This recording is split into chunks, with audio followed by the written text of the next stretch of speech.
I'm a rideshare driver in Seattle, and last Tuesday night changed my life forever. At 9:47 p.m., a woman named Sienna Reeves got into my car, clutching a phone that wasn't hers. When I asked about the text message glowing on its screen that said, "Don't go home tonight," she went pale and whispered something that made my blood run cold. By midnight, you'll understand why I can't go back. 2 hours later, Detective Morrison was calling me from her apartment, and what he told me about my passenger made me realize I'd been driving with someone whose entire life was about to shatter. Tuesday nights were usually my quiet shifts. Fewer drunk passengers, better tips, and time to think while cruising through Seattle's rain-soaked streets. I'd been driving for 3 years to pay for nursing school, and after thousands of rides, I thought I'd gotten pretty good at reading people. That skill came from my mother, Dr. Helena Chen, who'd been an ER nurse for 30 years before retiring. Always watch their hands and eyes, she used to tell me when I was growing up. That's where the truth lives. Words can lie, but the body never does. That advice had served me well, especially on late-night shifts when you need to know if a passenger is going to be trouble or just someone trying to get home safe. But nothing my mother taught me could have prepared me for what happened that night. The rain was coming down hard when I pulled up to the Hyatt downtown. Seattle rain has this way of making everything feel like a movie scene, you know? The streetlights creating these perfect reflections on the wet pavement. The sound of water hitting the roof of my Honda Accord. Through my foggy windshield, I saw a woman in a navy blazer standing under the hotel's awning. She was checking her watch repeatedly, shifting her weight from foot to foot. Professional looking, maybe early 30s, but there was something off about her energy. You know that feeling when someone's trying really hard to look normal, but they're actually freaking out inside? That was her. The kind of energy you see in someone who just got terrible news but has to keep it together because they're in public. She spotted my car and hurried over, her heels clicking against the pavement. The doorman rushed forward with an umbrella, but she waved him off and basically dove into my back seat. "Going to Ballard," she said, already pulling the door shut before she was fully settled. Her voice was steady, but her hands definitely weren't. 4427 Meridian Avenue, please. I plugged the address into my GPS and pulled away from the curb. Rough night? You could say that. She gave this tight little laugh that didn't reach her eyes. Work thing.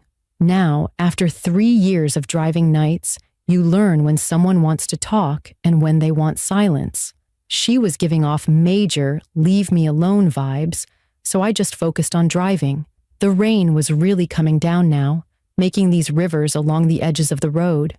My wipers were working overtime. That's when I noticed she was holding 2 phones. One was clearly hers, in this bright pink case with one of those pop socket things on the back. But there was another phone on her lap, black, no case, and the screen was facing up. Every time we passed under a streetlight, I could see her reflection in my rearview mirror, staring down at that black phone like it might explode. We were stopped at a red light on 45th Street when that black phone suddenly lit up. The notification was bright enough that we both could see it clearly. A text message preview showing on the screen. "Don't go home tonight." I watched her face in the mirror. All the color just drained away. She looked like someone had punched her in the stomach. "Everything okay back there?" I asked, trying to keep my voice casual. She looked up, met my eyes in the mirror, and I could see she was scared. Really scared. Not the kind of scared you get from a creepy text from an ex or a bad performance review. This was different. This was the kind of scared my mom used to see in the ER when someone knew something was seriously wrong but didn't want to admit it yet. "This phone," she said, holding up the black one. Her voice was barely above a whisper. "I found it wedged in the seat when I got in. It's not mine." "Oh, the last passenger must have dropped it. We can turn it in to Uber support or I can drop it at the hotel lost and found." "No!" The force of her response made us both jump. She took a breath, trying to calm herself. "I mean, look at this." She held the phone up so I could see it better in the mirror. There wasn't just one message. There was a whole chain of them, all from the same unknown number. "Don't go home tonight," sent at 9:15 p.m. "She knows," sent at 9:22 p.m. "Leave everything and go," sent at 9:31 p.m. "Midnight deadline," sent at 9:40 p.m. and we'd picked up the phone at 9:47 p.m. These messages had been coming in just minutes before she got in my car. Quick favor before we continue. If you're finding this story interesting, hit that subscribe button and let me know in the comments where you're watching from.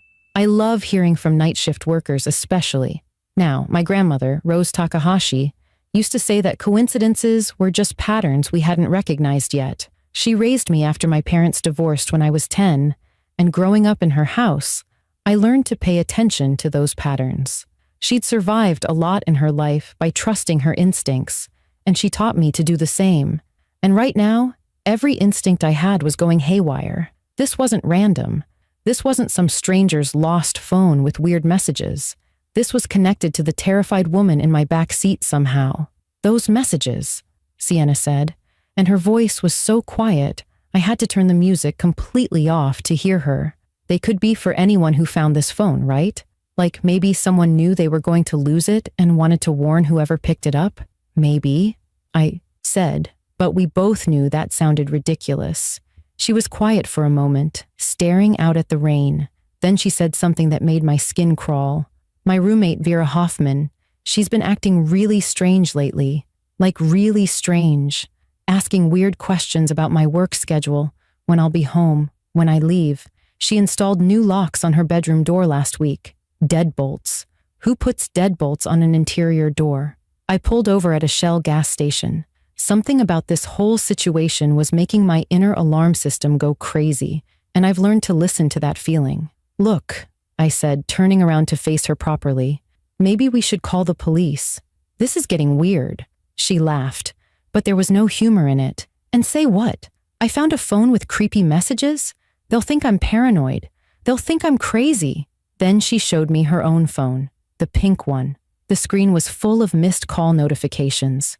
17 missed calls, all from the same contact, Vera roommate. She never calls me, Sienna said, and now she looked genuinely frightened. Ever. In 4 months of living together, we've never had a single phone conversation. We communicate through sticky notes on the fridge. That's it. She texts sometimes, but never calls. The black phone started ringing. We both stared at it, like it was a snake about to strike. The screen showed unknown number, and it just kept ringing, filling my car with this harsh electronic sound that seemed way too loud. Sienna's finger hovered over the answer button. Don't answer it, I said. This is getting too weird. We should definitely call the police now. But she'd already hit accept and put it on speaker. There was silence for a moment, just the sound of rain hitting my car. Then a woman's voice came through, electronic and distorted, like they were using one of those voice changer things. If you're hearing this, you have Lauren's phone. She's safe now, but whoever lives at 4427 Meridian Avenue won't be after midnight. This is your only warning. The line went dead. Sienna's face just crumbled. All that trying to hold it together was gone. That's my address, she whispered. That's where I live. Is everything okay? I asked, meeting her eyes in the mirror. It was one of those moments where you already know the answer, but you have to ask anyway. Sienna's face had gone completely white, like all the blood had just drained away. This phone, she said, holding it up with shaking hands. I found it wedged between the seats when I got in. It's not mine. I thought maybe the last passenger dropped it, but these messages keep coming in and they're getting worse.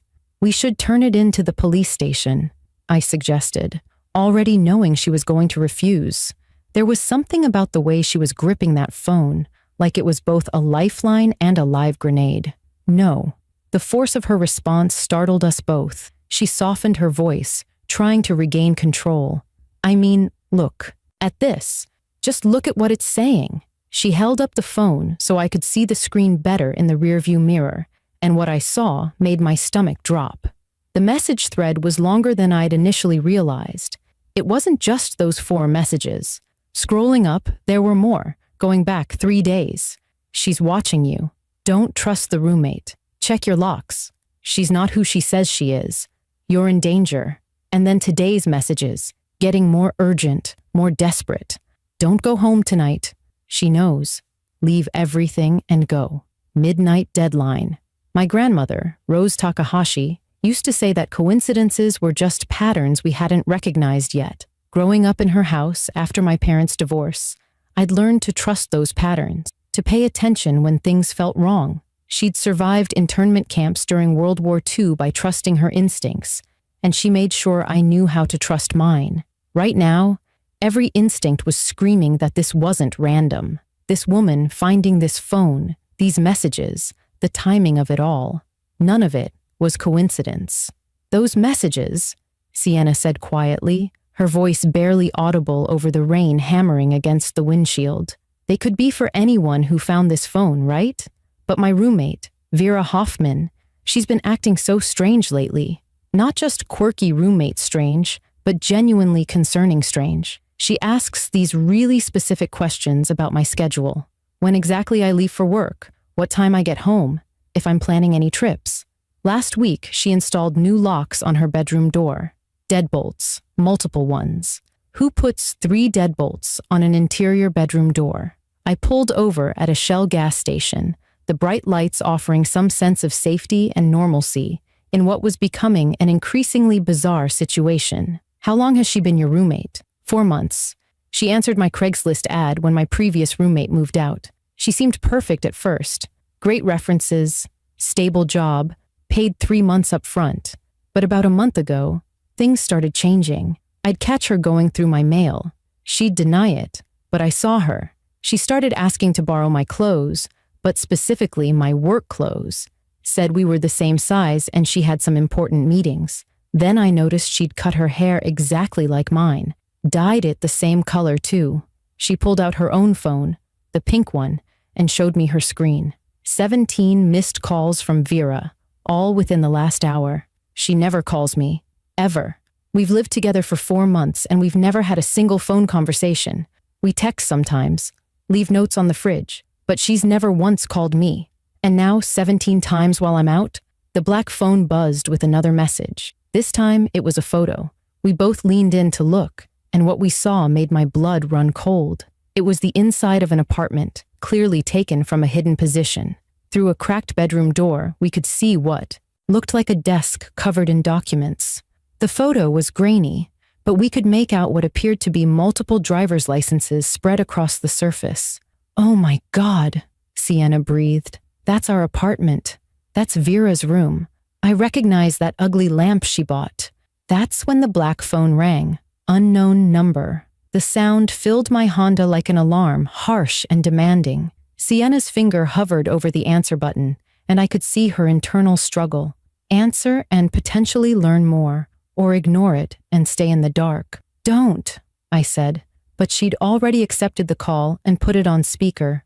The silence that followed felt like it lasted forever, just the sound of rain and our breathing. Then a woman's voice came through, electronic and distorted, like someone using a voice changer app. "If you're hearing this, you have Lauren's phone. She's safe now, but whoever lives at 4427 Meridian Avenue won't be after midnight. This is your only warning." The line went dead. Sienna's face crumbled completely, all pretense of holding it together gone. "That's my address," she whispered, her voice breaking. "That's where I live. That's where I was going right now."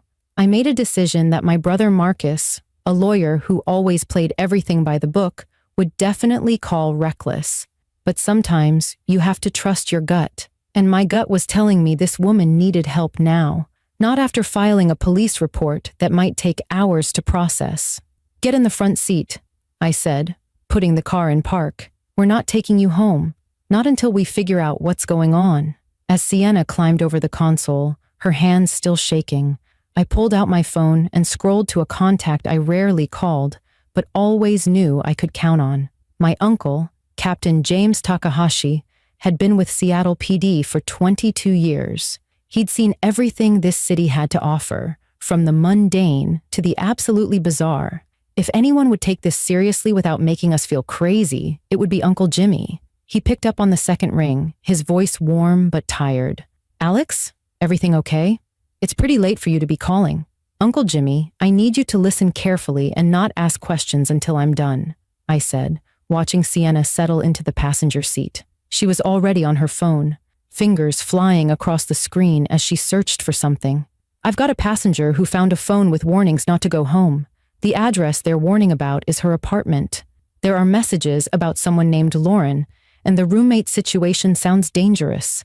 I explained everything while pulling back onto the road, heading toward the precinct instead of Ballard. Sienna had her laptop out now, pulled from her work bag, and was typing frantically.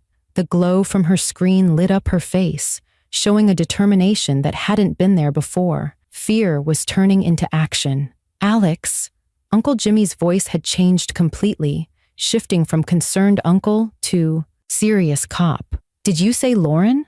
What's the last name? Sienna looked up from her laptop. I'm searching missing persons reports.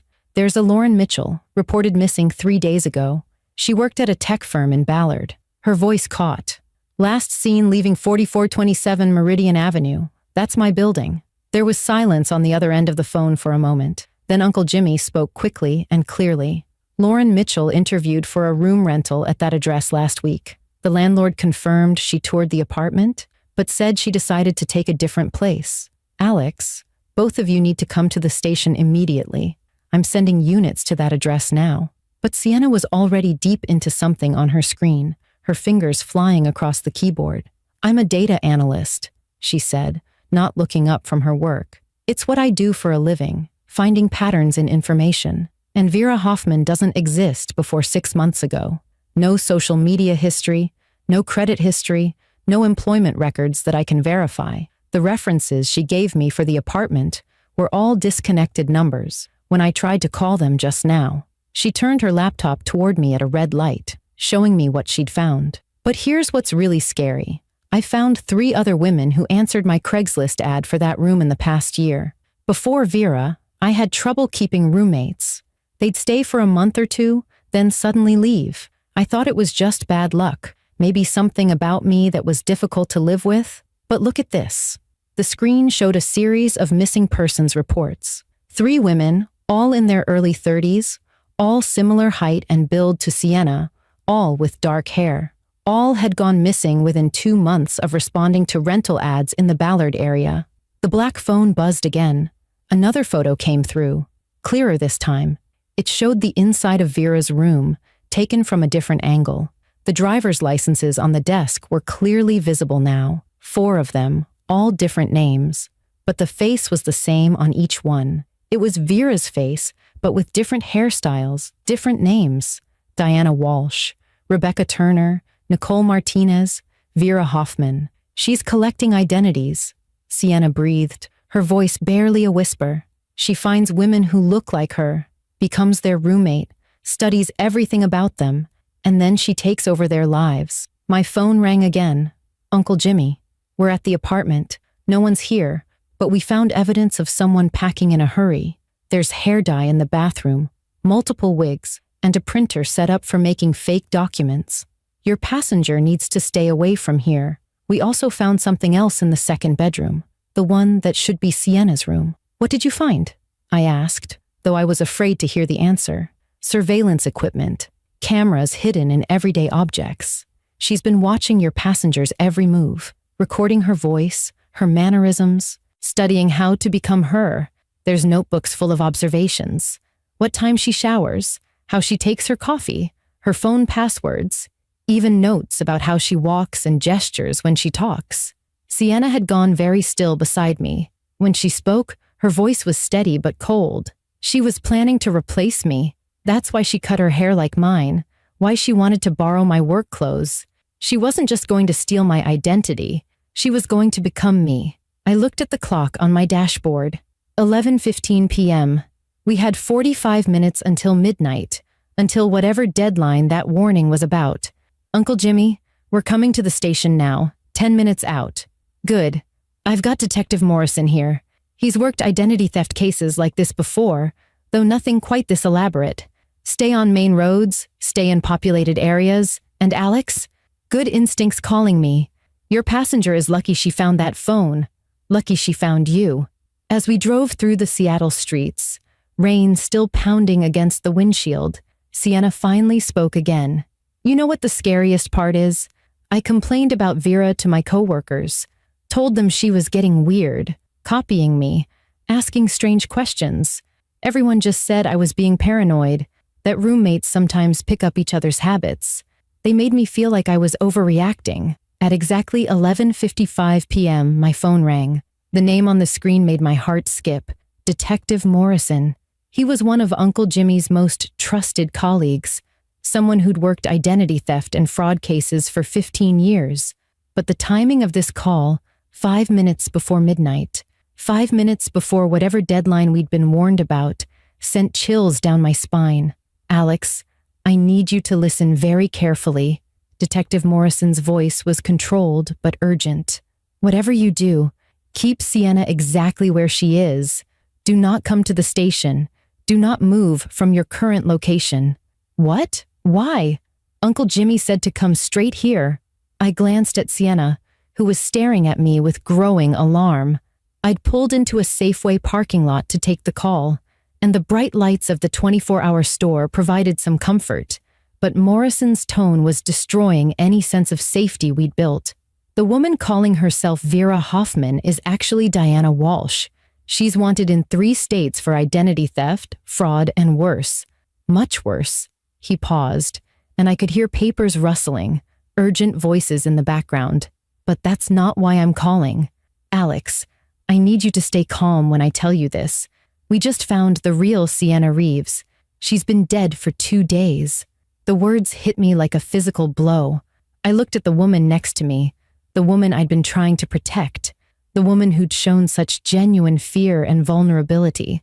She was staring at me, and something in her expression had changed, or maybe I was just seeing it differently now. The woman with you, Detective Morrison continued, his voice cutting through my shock, is Diana Walsh. She must have killed Vera Hoffman, the woman she was impersonating as a roommate, and taken Sienna's identity next. The phone she found was planted. She's been playing you from the moment she got in your car, creating this elaborate story to explain why she's running, why she can't go home. But the woman next to me was already shaking her head violently, fumbling with her purse, pulling out her wallet with desperate movements. No, no, no. Alex, I'm really Sienna. I can prove it. Look. She spread the contents of her wallet across the dashboard. A Swedish medical center employee ID dated from 2019, a gym membership from 2020, family photos that looked worn from handling, a passport issued 10 years ago. My sister Jade works at Swedish Medical Center in the cardiac unit. Call her right now. My employee ID number is 447829. I have a birthmark on my left shoulder blade shaped like a crescent moon.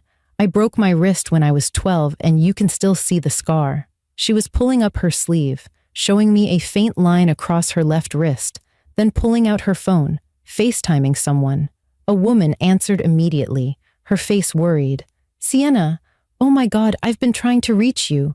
The police called asking about you, and I didn't know what to tell them.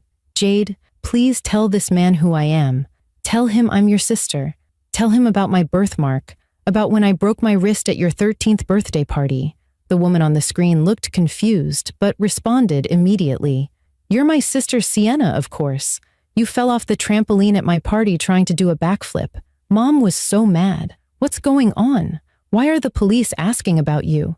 Detective Morrison was still talking in my other ear. We have units surrounding your location. Keep her calm. Keep her talking. Do not let her know we're coming. That's when I noticed something that made my blood run cold. Throughout our entire ride, during every revelation, every scary moment, Sienna had been nervous, shaking, scared. Her hands had trembled. Her voice had cracked.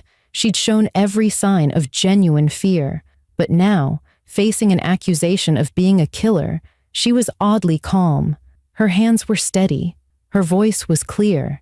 She was handling being accused of murder better than she'd handled finding the phone. Detective, I said slowly, my mind racing through everything that had happened. What if Diana Walsh killed the real Vera, took her place as the roommate, and has been setting up Sienna to take the fall? The missing women, the planted phone, the surveillance equipment in Sienna's room. What if Sienna's telling the truth and Diana is trying to frame her for everything? There was shouting through the phone suddenly, chaos erupting on the police channel. We've got movement at the apartment. Someone's inside trying to burn evidence. All units respond immediately. Sienna grabbed my arm, her grip tight. It's Diana. She must have been watching, waiting. She knew I'd figure it out eventually, knew I'd go to the police. She's destroying everything that proves she was pretending to be Vera. Without that evidence, it's my word against hers. And she's probably already created a paper trail making me look guilty. Uncle Jimmy's voice cut through on the radio, urgent and breathless. We got her. Suspect in custody. Female, mid-30s, carrying a bag full of fake IDs and personal belongings belonging to Sienna Reeves. Detective Morrison's tone changed completely. Miss Reeves, I apologize. The woman we just arrested had documents suggesting she was Sienna Reeves, including your social security card and birth certificate. She had plane tickets in your name for a flight leaving at 12:45 a.m. tonight. She was going to disappear as you. Sienna collapsed back in the seat, the adrenaline finally leaving her body. The midnight deadline. She was going to run at midnight, leaving enough evidence behind to make it look like I'd killed my roommate and fled. If I'd gone home, if I hadn't found that phone, I would have walked into my apartment and found Vera's body. My fingerprints would have been everywhere. I would have been the obvious suspect. The woman they'd arrested, Diana Walsh, had been living as Vera for 4 months. She'd studied Sienna obsessively, learned every detail of her life, prepared to steal not just her identity, but her entire existence. The real Vera Hoffman had been dead for 3 days, hidden in a storage unit Diana had rented in Sienna's name. The missing woman, Lauren Mitchell, was alive, but had been sold to a trafficking ring. She'd managed to escape and leave the phone in an Uber, hoping someone would find it and understand her desperate warnings. The black phone in Sienna's hand buzzed one last time. A message from the same unknown number. Thank you for listening. Thank you for saving her. She wasn't supposed to survive. 3 weeks later, I was having coffee with the real Sienna Reeves at a small cafe in Fremont, one of those cozy places with exposed brick walls and the smell of freshly roasted beans that makes you want to stay all day. She'd moved in with her sister Jade temporarily, unable to return to an apartment that had become a crime scene, a place where she'd unknowingly lived with someone who'd been planning to erase her from existence. The rain was back, because Seattle wouldn't be Seattle without it, but inside the cafe felt warm and safe. Nothing like that night that had changed both our lives. Lauren Mitchell is alive, Sienna told me, stirring her latte slowly, like she was still processing everything. They found her in Oregon. Diana had sold her information to a trafficking ring, but Lauren's smart. She escaped within hours and left that phone in the Uber, hoping someone would find it and understand the warning. She'd overheard Diana talking about her plans for me, about the midnight timeline. Lauren saved my life without even knowing me. Detective Morrison had called it one of the most elaborate identity theft schemes he'd seen in 15 years on the force.